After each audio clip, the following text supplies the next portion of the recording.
Today's episode is called An Easier Way to Change, and it's part of our Abundantly More series. Hey, it's Amber, wife, mother, type A child of God. Here are little things we look at everyday issues from a biblical perspective with one simple goal: to know and love God more. Thanks for listening.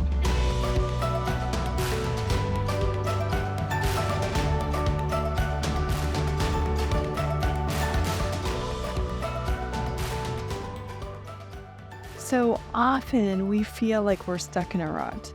Wherever we are in life, we just feel like that's our place, even if it's not where we want to be. So for instance, maybe you're 5, 25, 100 pounds overweight, or you know that you're drinking more than you should. And yet you find yourself every night going through the same motions of going back to the liquor cabinet or reaching for another beer. Or you really aren't where you want to be in terms of being the mom or the dad that you'd like to be, but you're not quite sure how to change the relationship. Or maybe it's a work thing. Maybe you've been skating through for quite a while and you know you could do more with your time and energy, and yet you've just fallen into complacency and you don't really want to go through the steps to make anything else happen, but yet you know you could be doing so much more. So what do we do when we know that there's a change that we probably should make, and yet we're not quite sure how to get there? Well, interestingly enough, I came across a concept lately that's been sort of fun for me to explore. And this concept is this. It says to imagine the person that you want to be. So think who you would be ideally. If you could be anybody, what would that look like? What would you do with your time? What would you look like, physically look like? Would you be a certain weight? Would you be strong and fit? Would you have a certain job? What would your relationships look like? What would your walk with the Lord look like? And once you think about who that person would be, once you dream that person up, then write down how you think they would spend their time. So the ideal you, what time would they get up in the morning? What would they do first thing in the morning?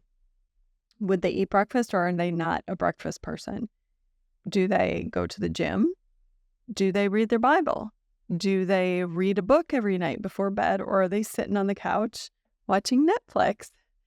What does your ideal person do? Write all those things down. What their average day would be. And of course, there's going to be some crazy days in there that they don't look like that. But overall, generally speaking, what would this person and their life look like? And then, after you've done all that, start to live that way even before you are that way. It's not that far out when you think about it. It's actually being deliberate and becoming the person you want to be before you are that person. Now, is it going to be easy? Probably not. In fact, I have found that more often than not, even if I decide at night I dream up the person and I can put down what they would be doing, in the morning when I wake up, I'm like, oh, but this Amber doesn't want to live that way. So there's always going to be a battle of the natures and the wills. Your sinful nature always wants to take the easiest route. Think of self and self only, not worry about how much you're getting done or how effective you could be, but wants the cushy lifestyle. And yet, there's also another part that really wants to do the things of God and be the best that you can be and be the most effective in your relationships and in God's kingdom that you can be. So, with all that said and done, we're going to look at a couple of Bible passages. And the first one we're going to look at is in Romans 8, starting at verse 34 and reading to 37, but we're going to skip 36. Who then is the one who condemns?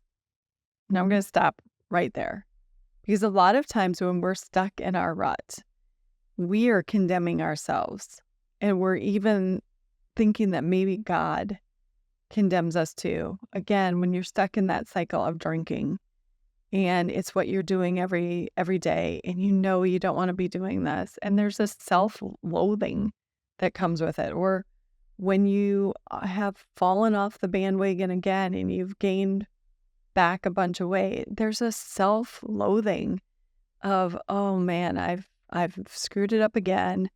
And there's the idea that maybe, just maybe, God is disappointed in you too. And yet the Apostle Paul in this book to the Romans says, who is the one who condemns? No one. Christ, who died, more than that, who was raised to life, is at the right hand of God and is also interceding for us. Who shall separate us from the love of Christ? Shall trouble or hardship or persecution or famine or nakedness or danger or sword? Skipping verse 36. No, in all these things we are more than conquerors through him who loved us. The word condemnation or condemn is a strong disapproval. And since we know that Christ is not condemning us, in fact, not only is he not condemning us, but he is at the right hand of God, acting on our behalf. In other words, you're on Team Jesus, and he's your biggest cheerleader. And when you are looking to change and you're wondering if you can, look no further, because you are more than a conqueror. You're victorious. You are victorious before you even start. That's why you can live like the person you want to be before you're that person. You're already victorious. You can convince yourself a million ways that you're not, but that's not how God feels about you. So don't get trapped in that. Okay, moving on to Romans chapter 12, verse 2. Do not conform. In other words, do not adopt to behave according to the pattern of this world, but be transformed, which is to make a drastic change, by the renewing of your mind. Then you will be able to test and approve what God's will is, his good, pleasing, and perfect will. What is God's will in all of this?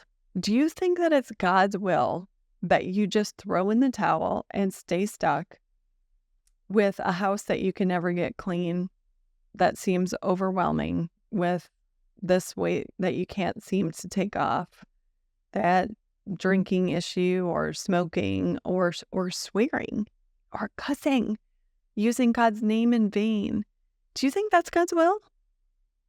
Because it's not, because he wants us to transform our minds. He wants us to think differently. He wants us to get a different pattern, a different habit. That's what this is saying. Change. And then act in accordance with God's will. Now, 1 Corinthians 10:13. No temptation has overtaken you except what is common to mankind. Is this going to be a struggle? Yep, this is common to all of us. So if you're thinking, oh, but Amber, that's easy for you to say. You don't have 100 pounds. Or, Amber, I've been drinking for 20 years. Amber, I've been smoking since I was 8. Okay. Well, no temptation has overtaken you except what is common to mankind. We've all had our issues that we've tried to overcome for years. God is faithful. He will not let you be tempted beyond what you can bear. But when you are tempted, he will also provide a way out so you can endure it. There will be a way out. And this is what I've learned. A lot of times we're not looking for that way out. We are diving headfirst into our bad habits, and we don't care. The way out is there, but we're not looking for it. We're not noticing it. We honestly are just stuck. And that's not the way it is. God is going to give us a way out, and it will become easier every time. So what if you have fallen 500 times? That doesn't mean you have to keep falling again now. So as you start transforming your mind, as you start looking for the way out, it will become easier. You made it one night? Great. Try again tomorrow night. And when you fall, you get up and you say, well, that was a bad night. That doesn't mean I'm going to be stuck there. I'm not going to roll over. The whole thing with it doesn't matter how far you have to go. So losing 100 pounds starts with 1 pound. And cleaning out your house, your parents' house, whoever's house, starts with 1 room. It starts 1 hour at a time. And as you get one section cleaned out, that's one section you're done cleaning out. Is it overwhelming? Yep. Does it mean it's impossible? No, absolutely not. Hebrews 12, verses 1-2 say this. Therefore, since we are surrounded by such a great cloud of witnesses, and just before this in Hebrews 11 is the by faith chapter.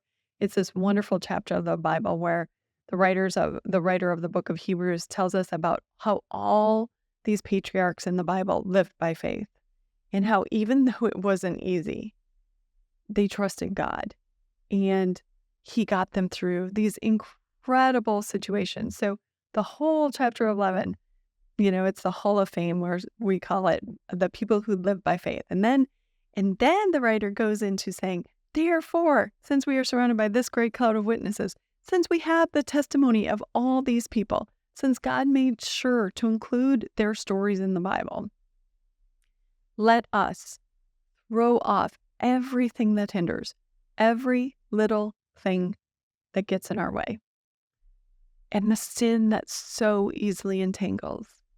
And let us run with perseverance the race marked out for us, fixing our eyes on Jesus, the pioneer and perfecter of our faith. How are we going to get through this? Not by looking at how far we have to go.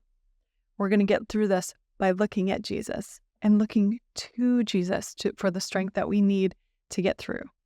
So how is this going to work? What are our action plans here? First of all, who do you want to be? Write it down. I tend to just here today, gone tomorrow with things that I don't write down and make it a deliberate thing. Who do I want to be? I want to be an effective ministry leader in the kingdom of God who is a healthy weight, who gets enough sleep so that they have the energy that they need, who is productive and effective and doesn't get distracted by their phone or whatever. I want to be somebody who, is in the Bible daily. I want to be someone who knows the Bible enough to be able to share it with other people. Whatever your goal is, write it down. I have found with all of these things, there's a spiritual component in it. If I am not a healthy weight, if I'm not taking care of myself, I tend to be more sluggish. I tend to be not as confident.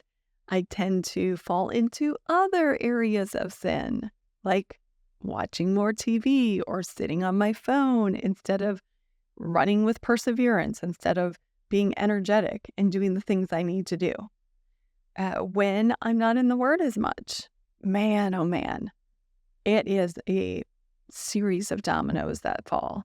I know. I've seen it far too often when I just skim the Word, when I just get in the bare minimum, maybe 10 minutes a day, and I don't have time now, or because I'm working on this project, I'm in the Word then, so my personal Bible study isn't as important. Oh, there are so many things that start to go. I get emotional, and when I get emotional, I don't see the truth for what it is. I'm clouded by my own sinful nature and my view of things. It all becomes focused on me and myself, and how does this affect me and whatever. I easily slide into gossiping. Well, this person didn't help, and so clearly they don't, and making assumptions and all kinds of things. I have noticed that one thing physically often leads to spiritually also not being the person I want to be. So first of all, we're going to dream. Second of all, we're going to look at what a person's life might look like. And you know what? It's okay if you make adjustments as you go on. Third, you're going to actually try to live that way. And you might find, okay, the person I thought I wanted to be got up at 5 o'clock. But in reality, if I get up at 5 o'clock in the morning, I am not going to be there for my kids at 10:30 at night. And because of the season that my kids are in, that's not going to work for me. So scratch that a week later. The person I want to be actually gets up at 7. U-turns are totally acceptable. This is all a work in progress. But after you get that down and you start living who it is, make sure that you're also incorporating prayer and you're also finding someone who can walk alongside with you. So I've enlisted my husband. And one of the cool things that's happened throughout this process is I have wanted to get healthier again. I kind of fell off the bandwagon in a major way with all the things. There was a lot of stress going on. And anyway, Steve and I have started cooking together and going to the farmer's market and buying produce together. And this is something new to us. And I'm not going to say it's been all glorious because our kitchen is fairly small and we're finding rhythms, what one person does better than another person. And it's a process. But the point is, if you enlist somebody else to walk through this with you, you're going to keep each other accountable and you're going to help each other out. And so even, if it's 10 o'clock at night and you say, oh man, I'm craving chocolate, you can go get the fresh salsa that you just made out of the fridge and have a couple tortilla chips with salsa instead of that. So you'll help each other out in amazing ways. So prayer and then accountability partner. And that's just going to make this change that you're trying to do a little easier and hopefully long lasting, because change isn't worth doing. I mean, it's worth doing. All change is worth doing, and you try to do it. And if you quit drinking for 3 months, you've quit drinking for 3 months. But ultimately, the goal is to make it a much longer thing and make it a lifestyle change that this is who you are. You become who you want to be. And then it's not a big decision every day to do this because it just is who you are. Hopefully that helps. If it does, let me know. I'd love to hear your story. Thanks for listening. This has been Little Things, because in God's kingdom, the little things are the big things.